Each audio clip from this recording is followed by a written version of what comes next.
Welcome to the Talksmen podcast, episode number 2, and it's one of the best weeks of the year for us. Yeah. It's Masters Week. We're going to Augusta for the green jacket. Some pretty good headlines so far this week. Yeah. Including one lefty, Phil Mickelson. You can rely on Phil at least once every few years to stir the pot, get it going, get the Phil hatred crew up again. It's magical by Phil. So, Matty, what did you read about in that article?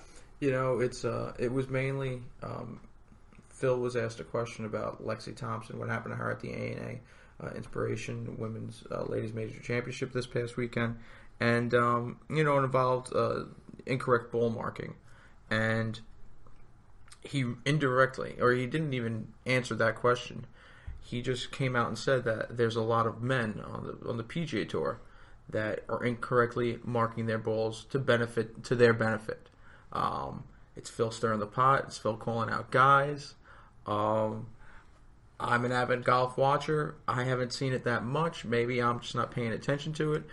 But, if I'm playing with Phil on Thursday, I'm not only going to be watching what I do, but my eye is going to be on Phil to see if he's following what he's preaching. Because golf is a game of integrity, and it seems like Phil thinks he's the one with the most integrity in the game currently.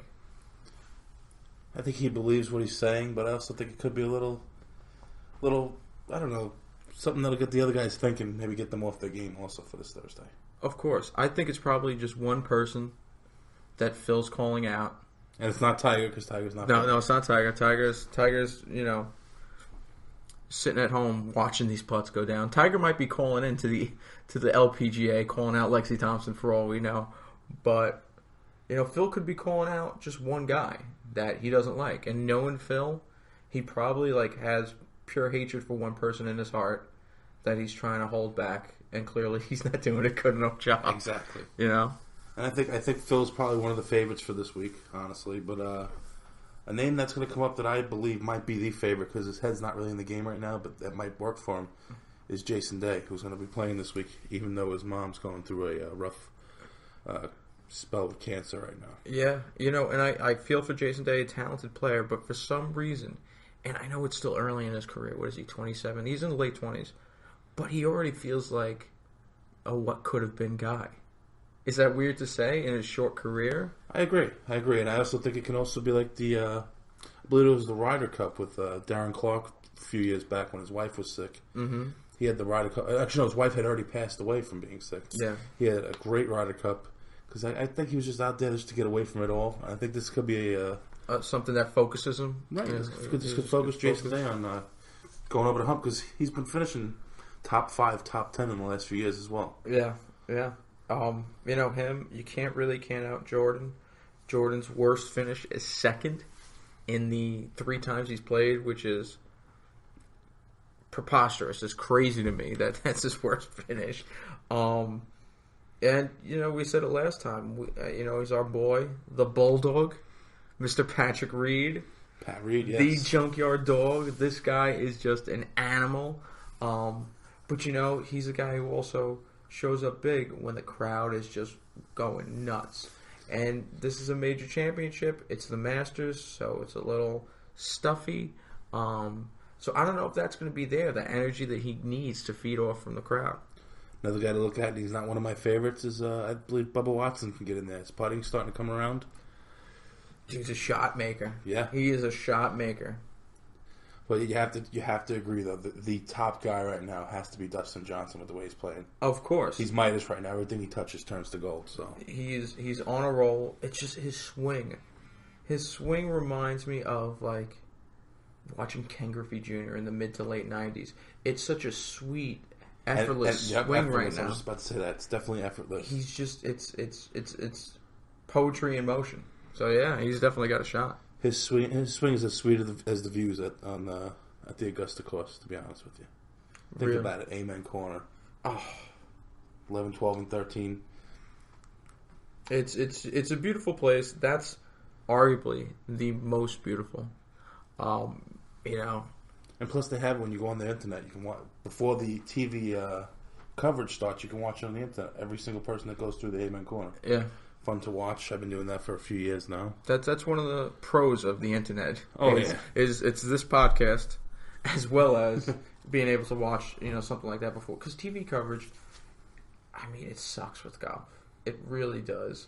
I feel like it's so limited, especially when you have 4 different tournaments going on.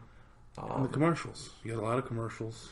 And I think we said it last time where, with every sport, and we said it for baseball, and I say for golf too, it's just, turn off the microphones for a few minutes, go split screen, and have commercials run. Definitely agree with that. Just enhance the viewer experience. I know we did this in the last podcast already, but who's your pick for the 2017 Masters? I'm going Patrick Reed. You're going to go Patrick Reed? I'm going Patrick Reed. I've gone back and forth. I flipped and I flopped. Flippy floppy. I'm going Patrick Reed. I'm going to go wild. I'm going to say it's either going to be Phil 1, Dustin 2, or Dustin 1, Phil 2. I think those two are going to be the top 2 guys this year. Yeah. That's my pick. Yeah. Phil's his putting's coming around. He's a little wishy-washy, a little underestimated. I don't know. If Phil gets on a streak, Phil gets hot. If Phil's hitting every fairway, if he's hitting his greens, Phil could be the guy this year. His biggest move days are definitely Fridays and Saturdays. Yeah. If he That's doesn't, how if he can make it to the weekend, and he comes out hot on Friday, it'll be tough to beat him. I say if Phil has the 54-hole lead, it's his. It's call it a day. Definitely agree. Yeah. All right. We have anything else for the Masters for now? No, I'm good. That's just Patrick Reed. Phil's got a 54-hole lead. It's going to be him. Dustin Johnson's in the bunch. Jason Day and Jordan as well. All right. As you know, you can get us at the 4 Talksmen on Twitter. I'm at Zydor, number 4 Talksmen on Twitter as well. Along with right here, Matty Rizzo. I'm at the Matty Rizz. And by the way, I'm Justin Zydor, and this is Matty Rizzo. Forgot to give us our intro. Yeah, right. We got so excited about the Masters. That's what happens this time of year. You get the Masters, you get the Islanders playoffs. We'll get into that now with the Islanders. Yeah. It's looking bleak. It's getting a little gloomy. It is. I need a safe space. That's how bad the Islanders situation is. It's getting as dark as the black jersey. Oh, it is. Yeah, right. Exactly. 6 points out. 4 games left. They're actually playing right now. They're behind Boston. They're behind Tampa Bay. Boston has the A spot, and Tampa Bay is just on the outside. It is. I'm so beaten down from being an Islanders, Mets, Jets fan. I don't have any hope. JT's out for the season. Cizikas is out for the season. Hamonick's out for the season. I think it's just we got a few games left. Let the kids play. Let Hosang, who is just electricity, pure electricity. Let him do what he's got to do. Let Beauvillier grow. Keep Angesley in front of the net. Taking those rebounds and just putting them in the back of the net. Let those guys play. Let some of the other youngsters play too. I'm tired of seeing Steven Gianta. Ugh. Let all these kids play. It's maybe there's like a 2% chance, but that's. And the whole situation hurts just as much as seeing the new Coliseum open today. You don't see the banners hanging from the ceiling. It's tough. It's very tough. That was one very empty, very cold feeling right now over there. Yeah, that's not because of the ugly facade it has there. Yeah. But it's that was one of the worst days in my mind in Twitter history when I'm like scrolling through Twitter and I see like the banner is just being rolled up. One of the banners being rolled up in one of the hallways of the arena. Yeah, it's sad. Like, it's heartbreaking. Sad. It's heartbreaking. And hopefully they figure something out. I don't know. And the players are really starting to complain about this ice. Clutterbuck was adamant about the ice at the Barclays Center because of the injury to JT, to Tavares. And, there's a lot of issues with the piping that was supposed to be there to cool the ice. And it's just not working. It's not, the best situation for them. I honestly don't think when they made that stadium they knew they were going to have hockey there. I really don't. They didn't. It was built for the concert scene. It was built for shows. And it was built for basketball. There was no consideration of hockey when they first built it there. You know what I mean? It is an arena that I don't think was properly built for anything. I think it was just terribly designed. The seats are atrocious. Mm-hmm. I don't like the arena setup. They could have done something more with the arena, but it's I don't want to say it's an abomination, but it's as close as you can get to abomination without being one. You know. And I don't think I'm going to grow to like it. Citi Field, I actually like Citi Field now. I think it's growing on me. It's getting a little bit better. They're fixing the dimensions of the field and everything. Yeah. It's getting better, Yeah. But I don't know if you could fix this. I don't think you can fix that. Like we said, you got to start by getting rid of that Honda. Get that thing out of there. Get it out. Put some seats there. Listen, that's a waste of section. I know a few guys who could probably might want to steal it. They know how to hotwire it. Get in there and just get it out. But I mean, I don't want to get on like a marketing rampage, but that is atrocious. Like, I bet there are so many Islander fans who like are in need of a new car, and maybe their spouse says, "Honey, why don't we go look at the Honda dealership?" And they're like, "No, I hate Honda. I hate everything it stands for because of that stupid van at the Barclays Center." And it's like the non-sexy version of like when you watch the hole-in-one tournaments at golf, and they have that nice Mercedes, or the Cadillac. We got a Honda for your Pilot or whatever the hell that is. If you score 5 goals in a game, you're an NHL player and you're making how many millions of dollars a year, but you could win a Honda minivan. It's like, if you're a single guy, living on Long Island playing for the Islanders, that's what you want to be picking up chicks in, the freaking Honda minivan. Do you think in the offseason the Islanders are going to look for another head coach? Dougie's done all right. I wish Dougie would do more, but at times he's a perfect coach for the team. At other times, there's a little bit lacking. So I think they should explore all options. I mean, he is also an assistant to Garth Snow. Maybe they want to keep him in that role and the coach role. I love the guy who was fired by Florida, who used to work for the Islanders, Jerry Gallant. I forget to pronounce his last name. He would be a great guy to bring in. They had a young team still, a pretty young team. Exactly. Everybody's acting like Tavares is 34, 35, almost past his prime. And, I mean, one of the reasons why is his contract's coming up after next season. He's eligible for an extension July 1st. But we got to hope they sign it. We got to hope they get him. Hope they sign him, and I hope JT believes enough in the youthful talent after seeing Beauvillier, Ho-Sang, the emergence of Anders Lee, guys like that. And, hopefully he believes that they can bring the cup back to the island. Well, to Brooklyn, and maybe in some time back to the island. Or Queens, or anywhere out of that damn stadium, wherever they want to put it. Exactly. Give us something of our own that's made for hockey. You know what I mean? I couldn't say. I mean, that's basically. I agree with everything. I think it's bad luck also because they're playing with the worst team in basketball at the same arena. Oh my! The worst team in basketball that doesn't have their own draft pick that could be the number 1 draft pick. Exactly. That's. I mean, that's not this administration's. This front office's move for the Nets, but that's one of the most boneheaded moves ever. That's up there with like the Herschel Walker trade from the Cowboys to the Vikings. That's a terrible. Or like Noah Syndergaard to the Mets. Yeah. From the Blue Jays. So yeah, that's a dumb move. Do you have anything else on the Isles? No, we're good. All right, before we go on to the Mets, I just want to congratulate the North Carolina Tar Heels, the NCAA national champions. Yeah, beautiful, big one. Big fan of the Tar Heels.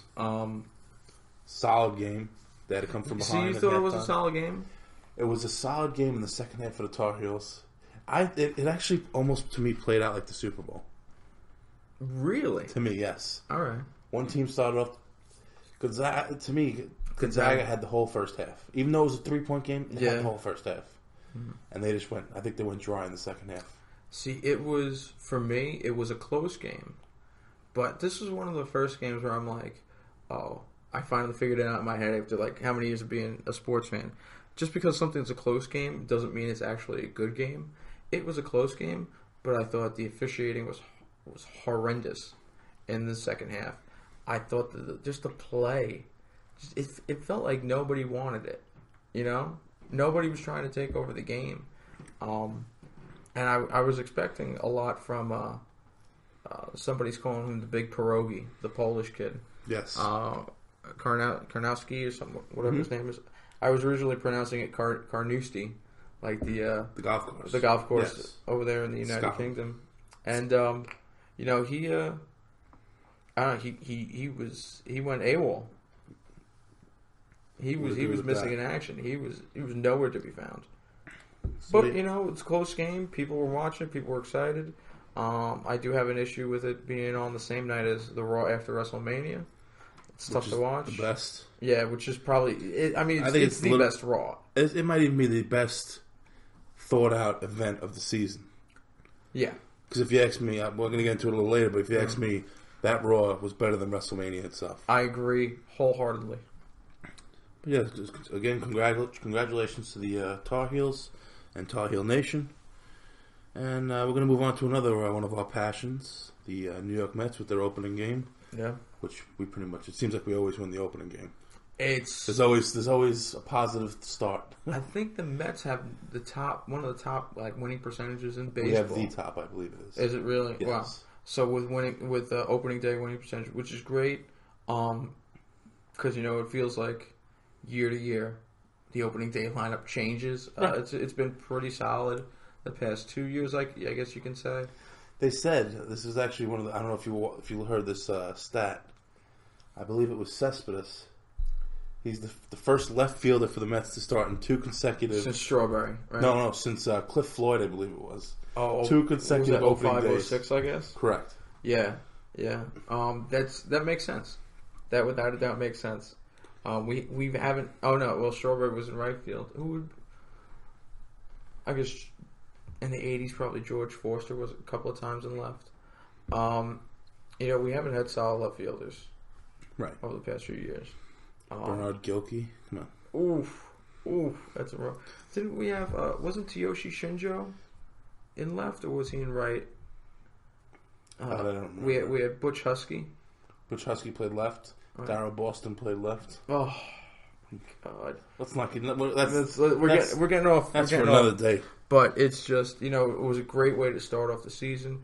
I felt, you know, the bats need to get alive earlier in games. Correct. And if you look at starting pitchers' wins last year, I mean that tells you everything. It's guys who deserve the win. Those pitchers, they're not getting it because you know our bats don't wake up until the 6th, 7th inning. It was nice to see Cabrera have a great day. Yeah, Cabrera had a great day. I believe he had 3 hits. Yeah, great day. It's good to see Duda come out of his shell finally. Yeah. Late in the game, opened it up for us. You know, put the game out of reach.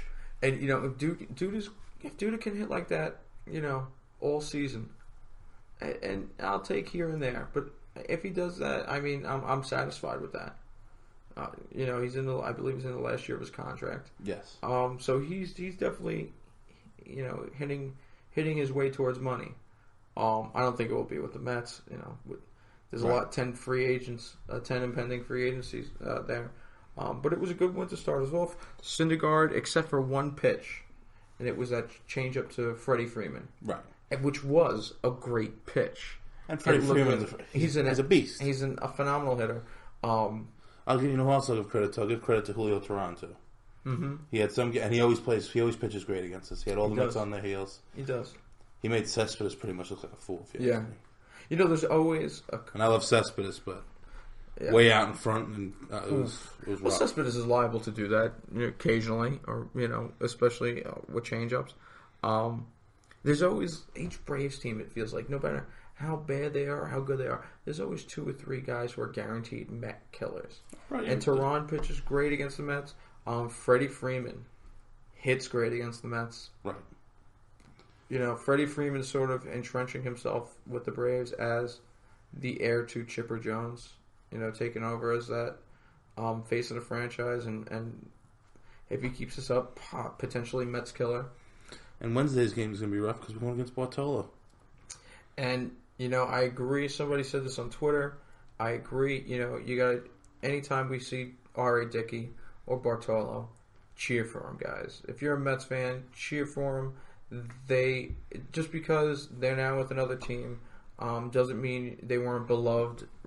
And I honestly don't think it was Bartolo's fault.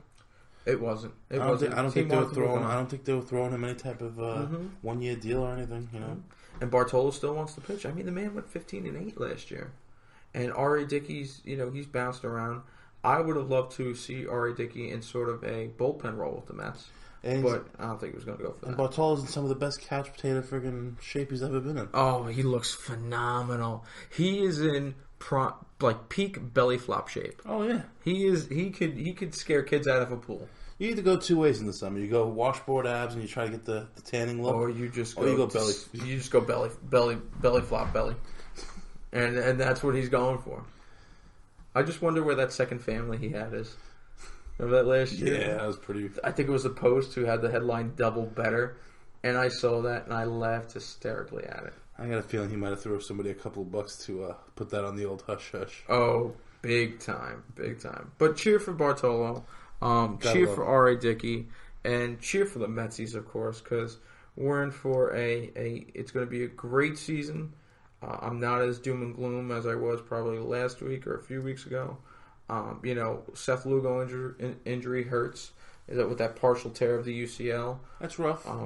But getting Zach Wheeler back is good. Hopefully. Yeah, hopefully Matt's coming back soon. Yeah. Let's see what DeGrom looked great in spring training. See what he can do. Hopefully Harvey is finally a pitcher. Not a thrower, but a pitcher. And he's got a little more humble, less ego. Right.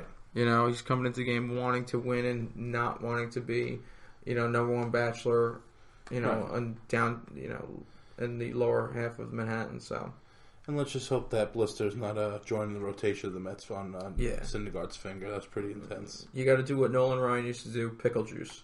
Stick those fingers in pickle juice and let the acid have at it. They really are some nasty baseball remedies.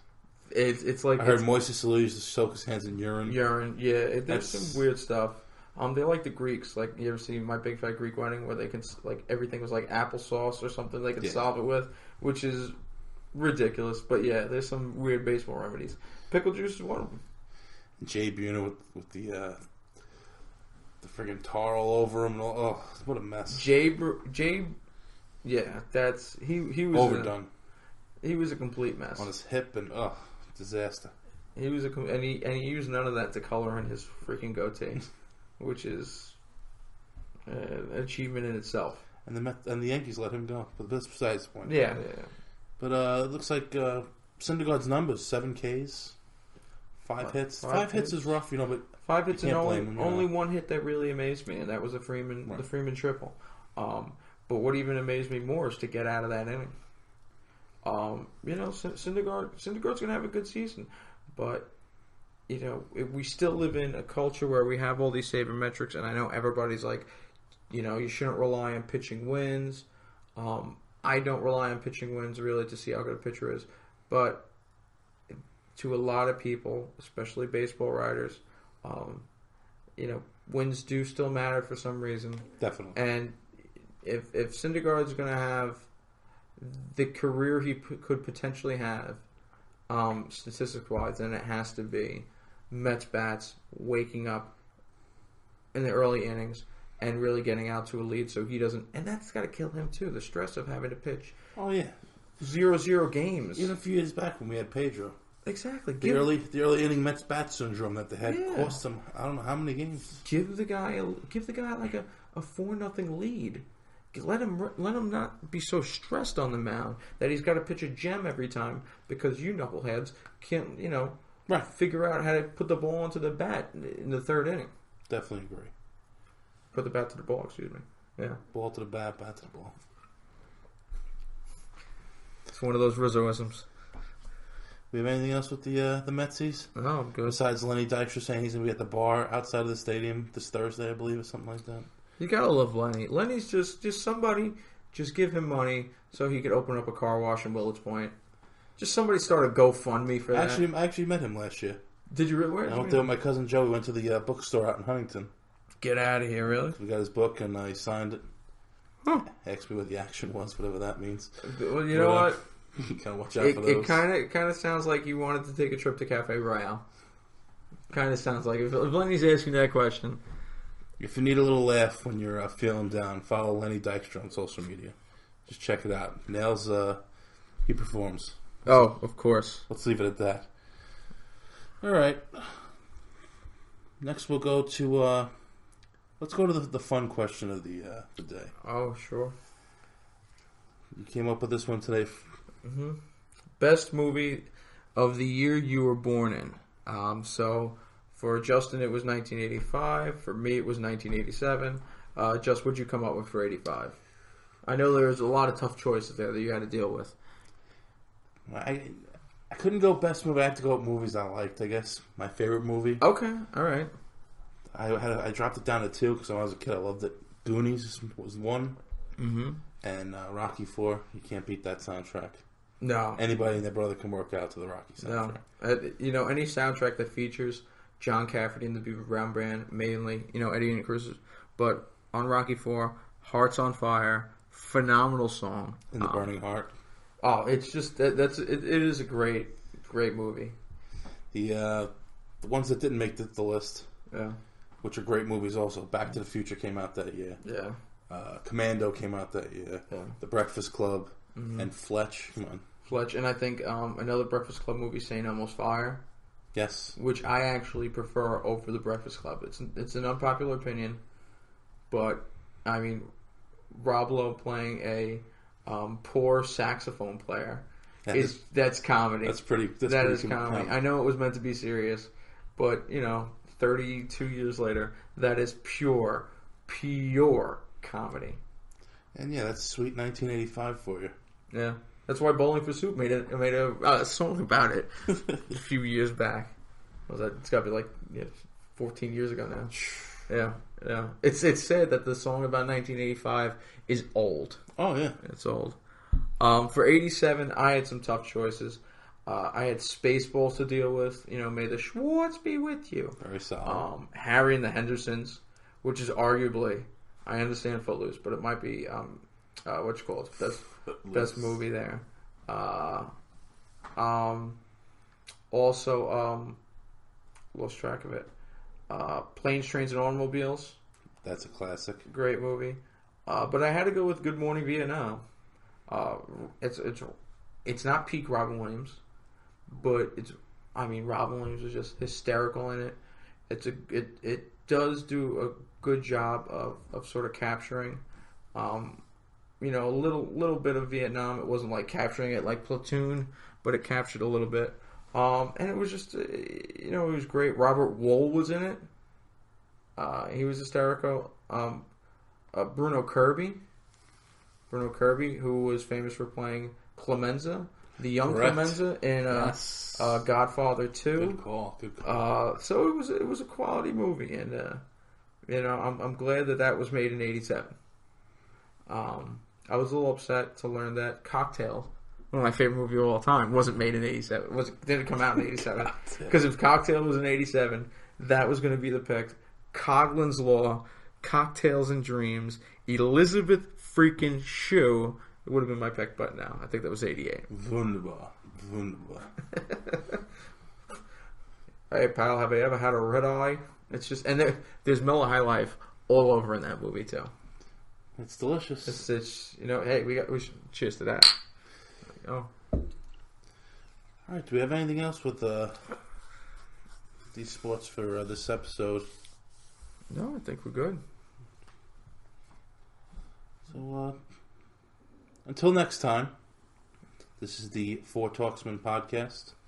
This was episode number 2. Again, we are at the Four Talksmen.